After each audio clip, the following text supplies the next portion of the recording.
আবার গাজর কাটছি, তুমি চলে এসছো গাজর খেতে। কি না, এটা তো আমি কাটবো, আমার তো লাগবে তো।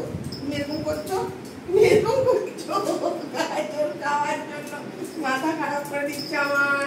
বন্ধুরা দেখুন, গাজর খাওয়ার জন্য আমার মাথা খারাপ করে দিচ্ছে। গাজর খাওয়ার জন্য গাজর খাবে? আচ্ছা, আমি একটা দুটো টুকরো এই করে গেল। যা যা যা যা যা করে গেল। শোনাই, তুমি গাজর খেতে এত ভালোবাসো? হ্যাঁ, ওই জন্য বাচ্চারাও গাজর দেখে লাফালাফি করছিল সেদিকে। গাছ থেকে যে গাজরটা তুলে এনেছিলাম না, পট করে খাচ্ছে না।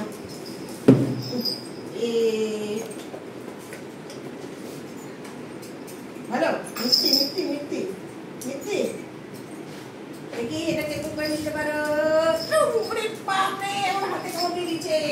যাও আর না, এটা এটুকুনি আমার লাগবে তো কাজে। সব যদি দিয়ে দিই তাহলে আমি কি দিয়ে করবো? যাও আর না, আর না, আবার যখন এই যেগুলো কাটবো, এই এখানে অনেকগুলো আছে তো, আবার যখন কাটবো তোমাকে দেবো, ঠিক আছে?